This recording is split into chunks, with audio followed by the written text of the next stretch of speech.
ำลังเตรียมตัวไปหาหมออยู่ละหมอนัดอีกละมื้อนี้11 โมงว้าวเที่ยวหาแต่หมอเมื่อวานนี้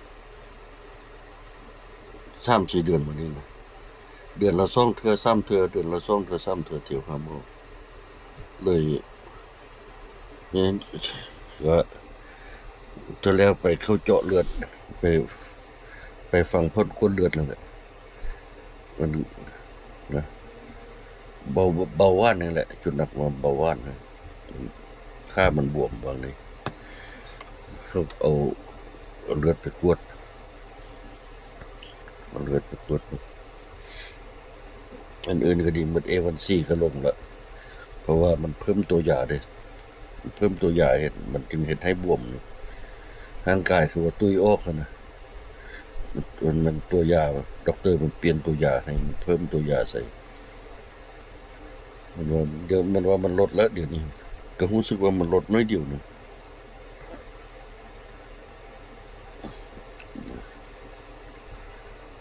เตรียมตัวไปหาหมอเดี๋ยวนี้8-9 โมงยังเดี๋ยวนี้เดี๋ยวแต่ต้องสิไปอันน่ะพระสิไปสั่นข้าวเช้าก่อนจึงสิไปใส่ได้ บ่ได้กินข้าวเช้ากินอยู่กินยาแล้วจึงสิออกบ้านนะโอเคเตรียมยุกเตรียมยากันไปหาหมอมีเที่ยวอยู่นำแต่หมอนี่แหละปัวมันดีก่อนสิเมื่อเที่ยวเมืองลาวอีกจักรอบหนึ่งพุ่นละเดือน11ประมาณเดือน10เดือน11พุ่นละจังสิเมื่อI'll see you over there, man. Okay.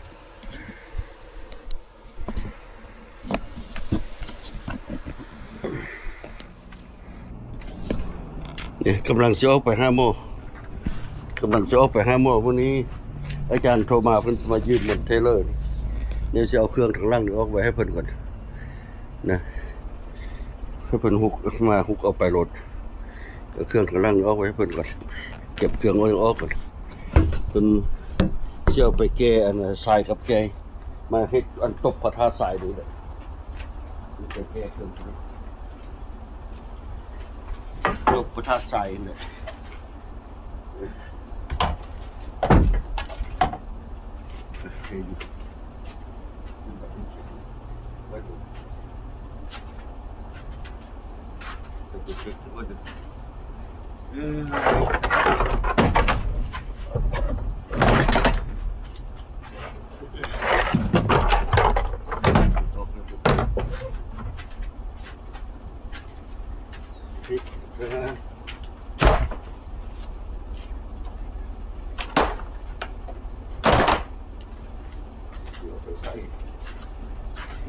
นี่ก็ลุกออกกินได้กินได้นี่มันลุกออกได้ยังไงมันอยู่นี่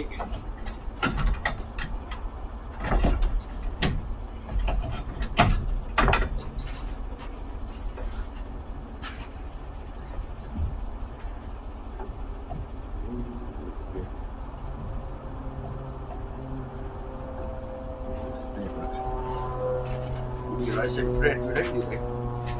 เป็นห้าหมดอีกลายเซ็นเฟรน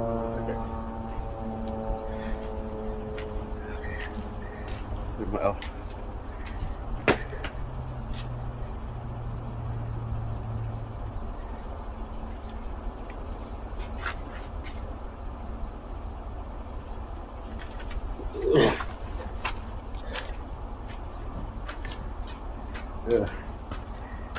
เก็บเสือก็ให้เพิ่นละไปวันนี้ร่างบ้านนี่คือเมียวละบุดีแล้วมันเมียวสิได้แปลงเก็บอันน่ะขี้ยกขี้เหงื่อร่างบ้าน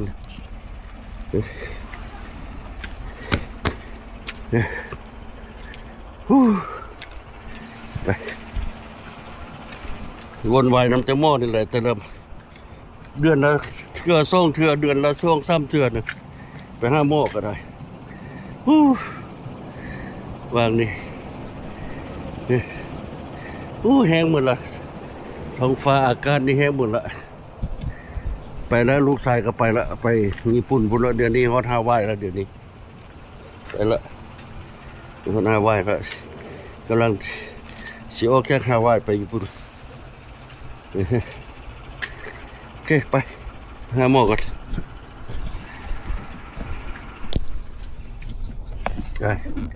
ไปหาหมอผิดมือก็มี ไปหามันไปเช็คอินว่าซั่นมันว่า no not today มันว่า tomorrow มันว่าเอ้าเดี๋ยวนี้ก็มีบ่เดี๋ยวว่ามื้อนี้วันที่23แล้วสิดอกมันเป็นวันที่22เนาะมื้อนี้นะมันว่า tomorrow 23มันว่าได้ไปหาหมอผิดมือก็มีเด็กน้อยก็ว่าเบิ่งคักแล้วนะแต่คิดวันที่ผิดนั่นแหละคิดว่ามื้อนี้วันที่23นั่นแหละตายมึงไม่คงคิดลืมก็ได้คิดลืมเก่งได้เดี๋ยวนี้คิดลืมได้ลูกว่ากินข้าวตั้งแต่เช้ากูจะเฝ้าไปหาหมอสุดก็เป็นอันนี้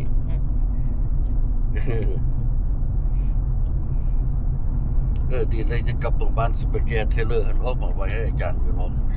ขึ้นสิมาเอาซะแกออกมาไว้นอกขึ้นสิมาเอาไปแก้อันน่ะไดรเวอร์แกมันหินแห่น้อยนะให้มาตบกระทะสายมาซะโอเคยังไงเพิ่นสิมาเอามี5รถทกก่อนซะ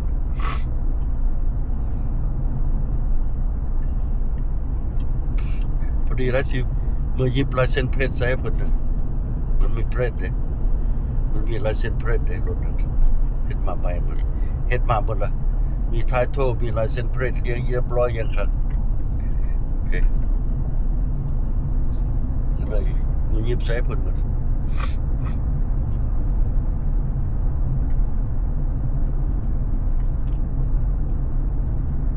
โอเคโอเคไปแวะตลาดนี้หน่อยหนึ่งกันวันได้เข้าโดนตลาดวันนี้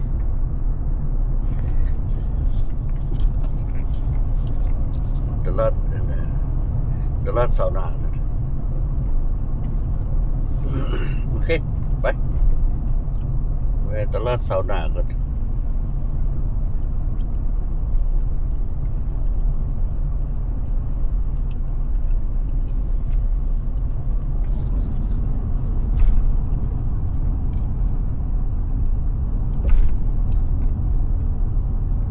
ตลาดสาวนา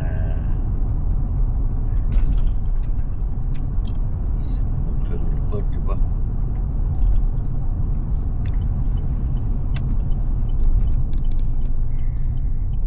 อยู่หม้อตัวนี้เลยตลาดสาวนาก็อย่าฟ้าหมดเลยโอเคvillageโอเคvillage เอาละไปเบิ่งข้างในเทเลอร์เอาไปนอกไว้ให้เพิ่นก่อนย้ายเทเลอร์ดีกว่าย้ายเทเลอร์นี่ไปไว้นอกให้เพิ่นก่อนอาจารย์เพิ่นมายืมแล้วก็สิติดป้ายเอาไว้นอกแล้วสิติดป้ายให้เพิ่นเลยเอาป้ายมาติดมันมีป้ายแล้วดิมันได้ป้ายแล้วดิมันได้ป้ายแล้ว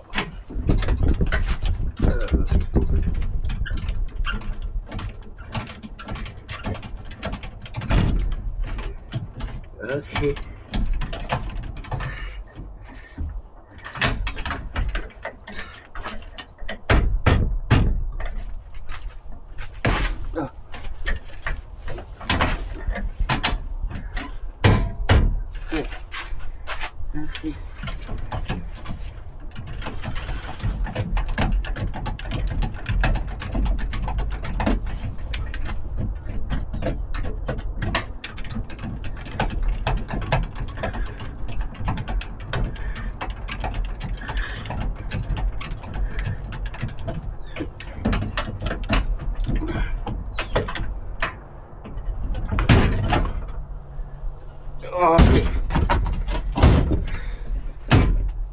Okay, you go.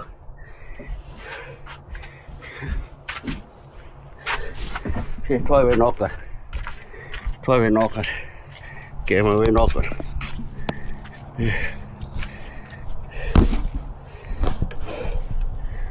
แกะมาไว้นอกก่อน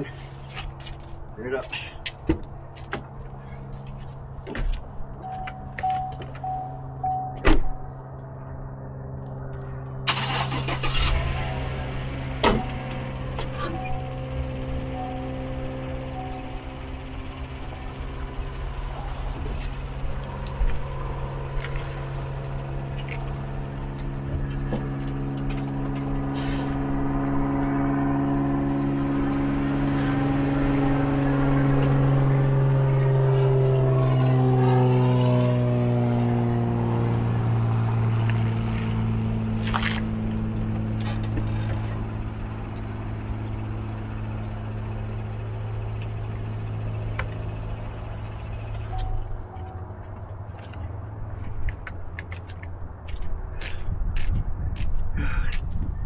โอเคเฮีย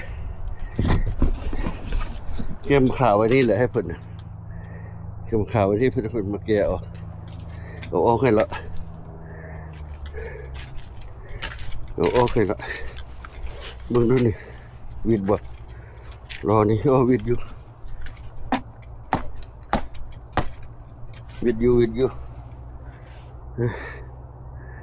ต้นมะแกะปูนี่with you okay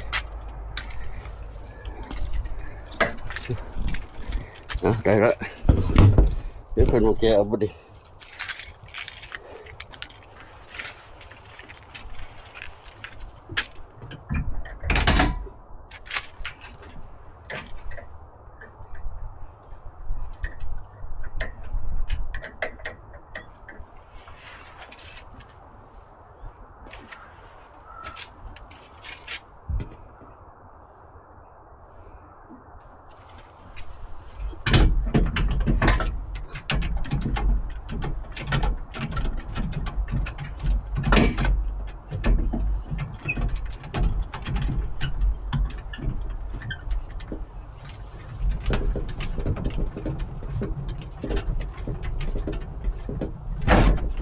โอเค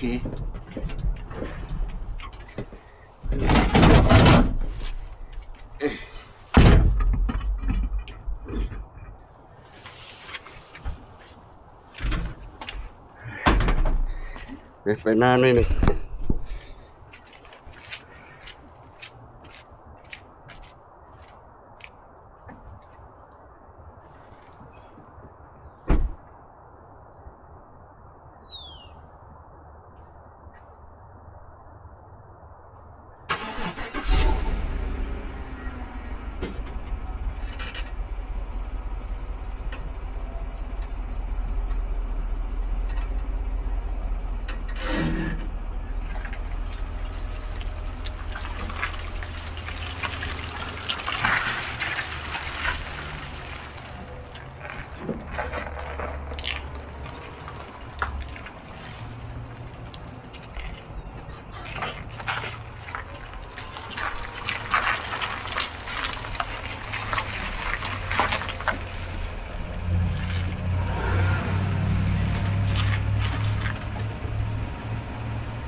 เปลี่ยนแถวนี้ก่อน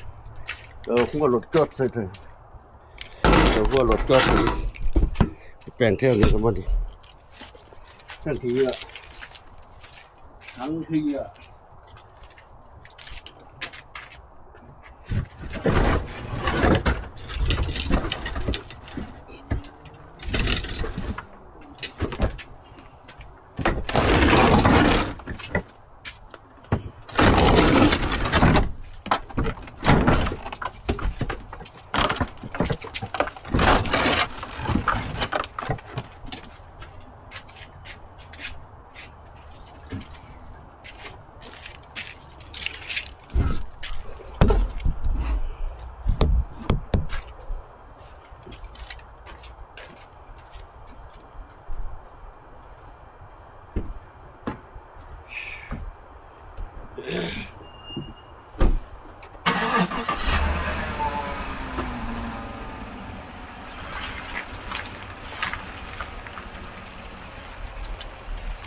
โอเคแล้ว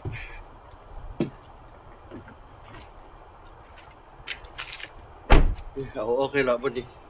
ทุกคนมาแก้เอาบัดนี้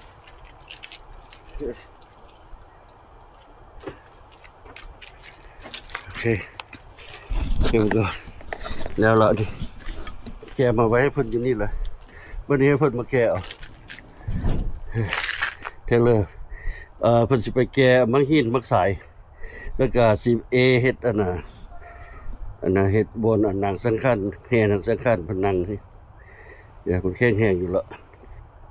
โอเคโอเคไปแล้วยังไง